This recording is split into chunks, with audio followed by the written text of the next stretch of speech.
အဲ့တော့ဘေးလီတင်တဲ့ဘေးလီစီရတယ်နော်ဘေးလီဘေးသွေးပညာက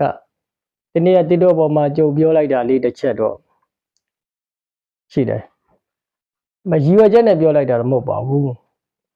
တခြားကျန်တာလည်းမဟုတ်ဘူးကြုံပြောလိုက်တဲ့စကားလုံးကဘေးလီရဲ့နေရာမှာ line နဲ့ထည့်ပြီးတော့လိတဲ့ကလေးတွေပြောလိုက်တာပြောလိုက်တယ်ဆိုတာသူတို့နစ်နာပါစေတော့မဟုတ်ပြင်စေခြင်းလို့ပြောလိုက်တာနော်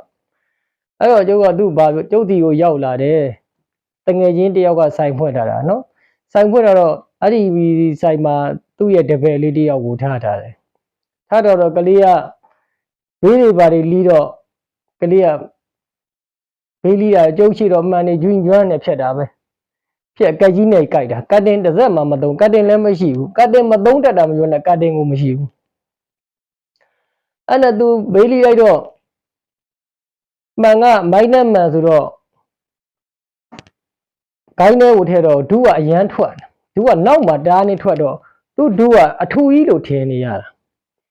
အဲ့တော့သူ့ရဲ့မှန်ကိုဖြုတ်ကြည့်လိုက်တဲ့အခါကျတော့သူက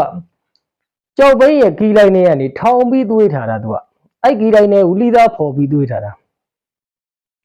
လိသားဖော်ပြီးသွေးထားတော့သူကအဲ့တော့ဒီမျက်မှန်ကိုင်းရဲ့အနေထားမှာမှန်နဲ့မျက်မှန်ကိုင်းနဲ့ကြည့်လိုက်တော့ဘေးကနေကြည့်လိုက်တော့ဒီဘန်တစ်ကြီးအထွတ်ကနေတော့သူ့ရဲ့ဒုအထူကြီးလို့ဖြစ်နေတာပါဝါသား450လောက်ပဲရှိတာအဲ့နဲ့ဒီကလေးကိုကျုပ်ကမေးလိုက်တာဘသူသင်ပေးထားတာတော့လို့မင်းဆရာဘသူတော့လို့မေးလိုက်တာသူကဆရာမရှိဘူးတဲ့ဒီတိုင်းသွင်းနဲ့တက်လာတာတဲ့အေးကောင်းတယ်လို့ဒါဆိုမင်းရဲ့လီသားက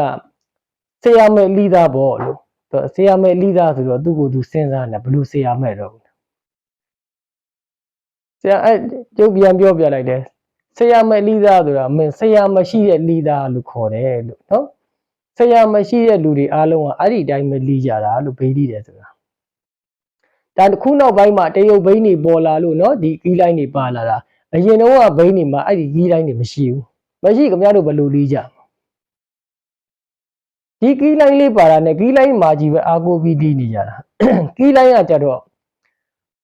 သူ့ရဲ့အနေထားကဘာလို့ထည့်ပေးထားတော့ဆိုတော့သူက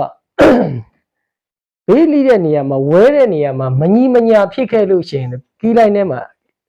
လီသားလေးညှိခိုင်းဖို့ဇောင်းလုံးခိုင်းဖို့ရာတခုပဲထည့်ပေးထားတာဒါကသူတို့မျက်မှန်ကိုင်းရဲ့အတွင်းထဲကဇောင်းနေနဲ့ထည့်ရင်ပဲ့ကုန်မှာဆိုလို့ဒီဂီလိုင်းထည့်ပေးထားတာ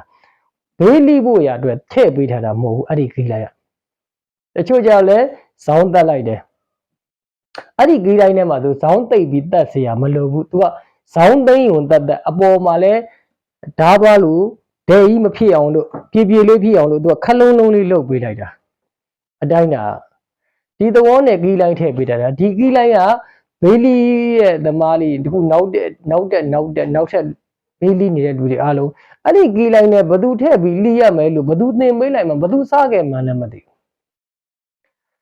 ဒါကြောင့်မလို့ကျုပ်ကခင်ဗျားတို့ကိုပြောပြတာအဲ့ဒီဂီလိုင်းနဲ့မလီနဲ့နော်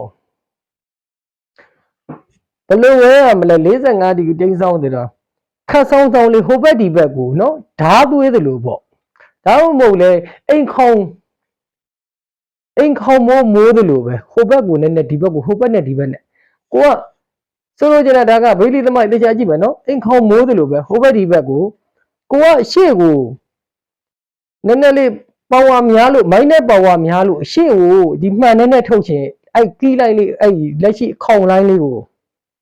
နော်ခေါင်းလိုင်းလေးကိုဘာလုပ်မလဲဆိုတော့အနောက်ကိုနည်းနည်းရွှေ့လိုက်အမှန်ရှေ့နည်းနည်းထွက်သွားလိမ့်မယ်ခလဲကောင်စန္နာတက်လောက်ထားလိုက်လီသားမှာပါဝါနဲလို့ရှိရင်လည်းရှေ့ကိုထားလို့ရတယ်နော်ဒူးဖြောက်ချင်တဲ့ဘာညာဆိုရင်ဒူးထူတယ်လို့ထင်ရင်ခဝဲလေးအဲ့လိုဆောင်းလေးဟိုဘက်လဲဆောင်းမယ်ဒီဘက်လဲဆောင်းမယ်ဟိုဓားသွားကြီးလို့လဲချိုးမနေသေးစင်တော့နော်အိမ်ခေါင်လေးလို့လေ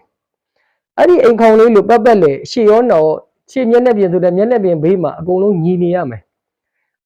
ဒီအတွင်းမှာဆိုအတွင်းမျက်နှာပြင်ဘေးမှာအကုန်လုံးခတ်ဆောင်းလေး45ဒီဂရီတိန်းဆောင်ပြီးလိပေးဆိုတာခတ်ဆောင်းလေးအကုန်လုံးလိပေးလိုက်ကြောက်ဘင်းကိုစားတဲ့နေရာမှာတနေရာနဲ့တည်ပြီးတော့တွန်းခိုင်းတာမဟုတ်တော့ကြောက်ဘင်းကိုပြင်လိုက်သွားရမယ်ဘေးလိတဲ့နေရာเนาะဒါ